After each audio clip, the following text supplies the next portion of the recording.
Dan ada riwayat lain masih di nomor yang sama. Kita baca dulu semua riwayatnya. Nomor 77 ini. Dari juga riwayat Bukhari, Ibnu Abbas juga meriwayatkan, beliau berkata, "Kana akhiru qawli Ibrahim alaihi salam hina ulqiya finnar, hasbunallah wa ni'mal wakil."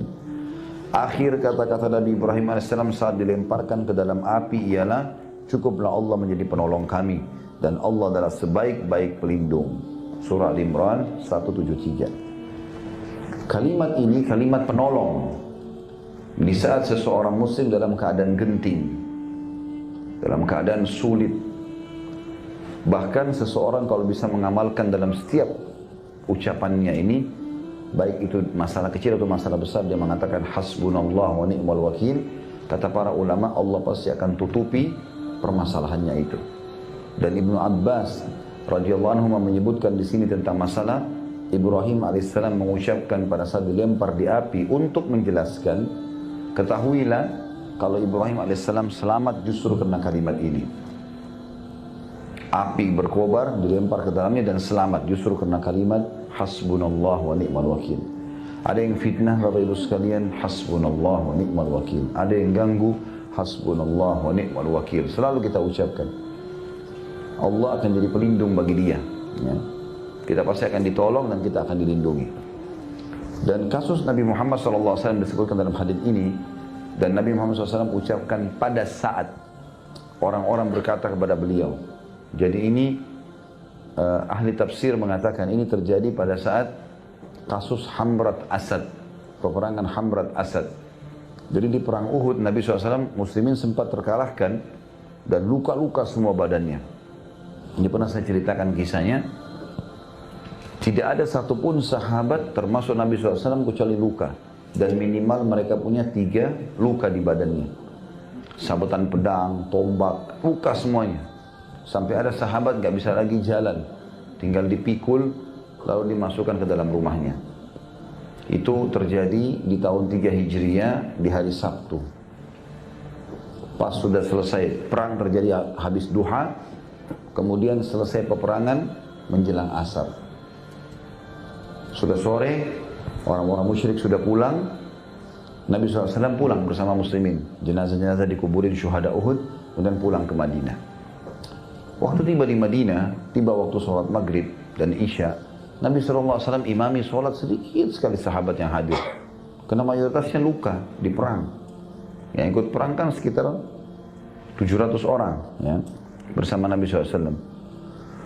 Maka yang tinggal di masjid orang-orang tua, anak-anak gitu. Ada juga sahabat yang masih merasa kuat hadir bersama Nabi SAW. Rupanya Nabi pada saat itu menerima wahyu. Pas habis sholat subuh, menerima wahyu. Kalau perintah Allah seluruh yang ikut di Uhud kemarin, keluar kejar Quraisy. Dan tidak boleh orang baru. Harus mereka saja. Yang luka-luka itu. Gitu kan? Ini luar biasa nih kisahnya. Sampai-sampai kita bisa bayangkan kalau kena pisau dapur saja tangan kita.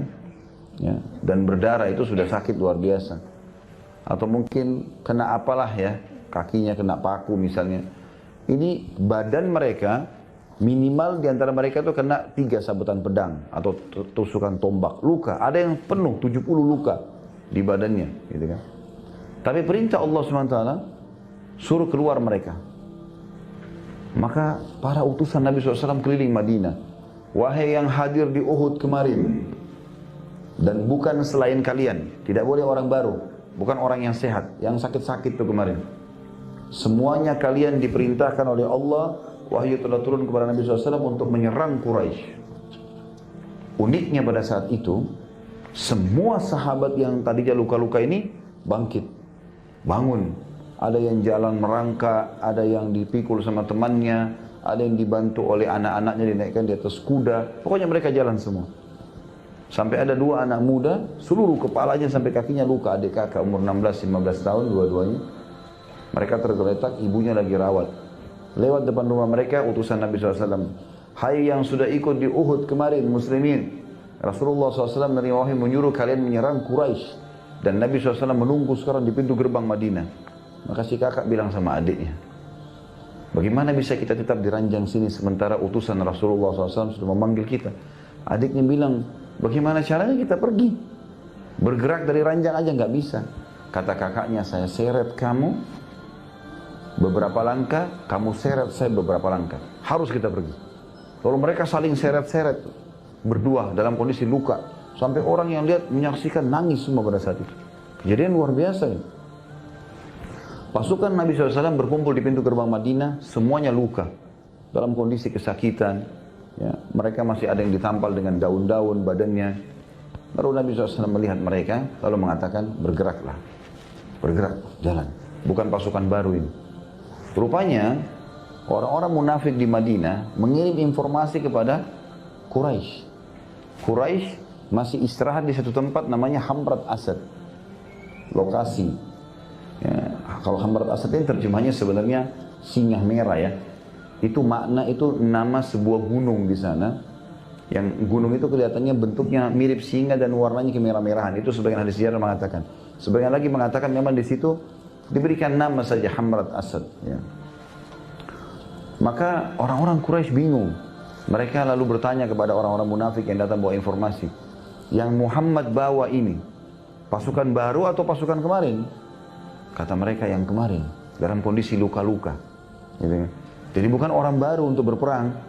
Ternyata itu malah melemahkan Quraisy. Karena mereka mengatakan, bagaimana bisa orang yang luka-luka mau berperang? Berarti mereka betul-betul mau mati. Ini bahaya, bisa dendam. Daripada kita menghadapi mereka, lebih baik kita pulang ke Mekah bawa berita kemenangan. Lalu mereka mengutus beberapa orang menuju ke pasukan Nabi SAW untuk menakut-nakuti. Datanglah beberapa orang ke pasukan Nabi SAW lalu mengatakan, hai Muhammad, dari jauh, hai muslimin, kalian mau melawan lagi? Kemarin kan sudah kalah. Gitu kan? Dan itu terjadi hari Ahadnya. Karena Nabi SAW keluar hari Ahad pagi. Quraisy juga sudah bergerak meninggalkan Hamrat Asad. Janganlah kalian melawan. Karena pasukan Quraisy 2.000 lebih. Pasukannya kan 3.000 orang. Ada korban beberapa orang. 2.900 pasukan Quraisy masih ada. Mereka sudah kuat dan mereka akan menyerang kalian. Supaya takut itu. Ternyata seluruh sahabat bersama Nabi SAW itu 700 orang atau 630 orang. Karena ada 70 korban Uhud ya pada saat itu. Mengatakan hasbunallah wa ni'mal wakil. Allah sebaik-baik penolong dan pelindung. Itu makna daripada potongan perkataan Ibnu Abbas radhiyallahu anhu dan Nabi SAW ketika mereka mengatakan kepada Nabi SAW, ya, sesungguhnya orang-orang telah bersatu untuk melawan kalian. Artinya Quraisy akan kembali melawan. Maka takutlah kepada mereka, pulanglah ke Madinah sebelum kalian dibunuh semua. Maka ucapan itu justru menambah iman mereka, maksudnya para sahabat dan Nabi SAW. Dan mereka mengatakan, cukuplah Allah menjadi pelindung kami dan Allah adalah sebaik-baik pelindung. Justru Allah membuat mereka ketakutan. Akhirnya orang-orang Quraisy pulang semua. Dan Nabi SAW tiba di Hamrat Asad pada saat itu dan berkemah di situ selama 3 hari.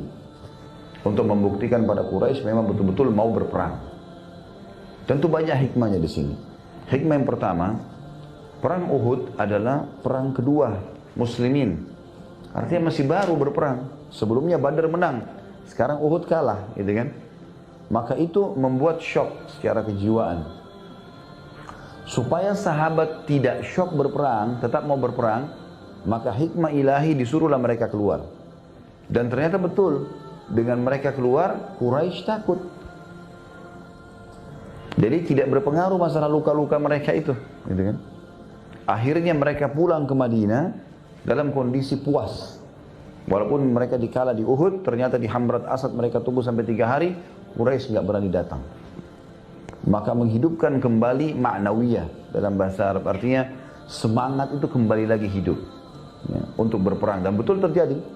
Setelah itu para sahabat semangat lagi mengejar mati syahid. Yang kedua, hikmahnya adalah untuk membuktikan kepada para sahabat, kalaupun kalian sampai berperang, dalam kondisi kalian luka-luka, tetap Allah akan berikan kemenangan pada saat itu. Kalau seandainya Quraisy kembali menghadapi muslimin di Hamrat Asad, maka Allah akan memastikan kemenangan. walaupun mereka luka-luka, dan akan terjadi korban yang besar pada Quraisy. Tapi karena mereka tidak kembali, maka Allah SWT memberikan ketenangan jiwa kepada muslimin dan menganggap sudah menang. Ya. Ketiga, memberikan hikmah kepada tentang kisah itu tentunya kepada para sahabat, kalau memang target seorang muslim adalah akhirat. Sekalian kalian sudah niat mati syahid, kejar surga, udah jangan setengah-setengah. Badan sudah luka sekalian. Gitu. Jadi mereka pun semangat pada saat itu mengejar mati syahidnya. Jadi kalimat ini Bapak Ibu sekalian gunakan dalam setiap keadaan. Hasbunallah wa ni'mal wakil. Hasbunallah wa ni'mal wakil. Selalu kita ucapkan. Apa saja kita merasa tidak nyaman, hasbunallah wa ni'mal wakil. Keinginan belum terpenuhi, ya, niat-niat belum tersampaikan, kaki belum sampai ke tujuan, ya, tangan belum sampai menjama. Hal itu adalah hal-hal yang merupakan hak kita dan keinginan yang baik. Maka hasbunallah wa ni'mal wakil. Ya.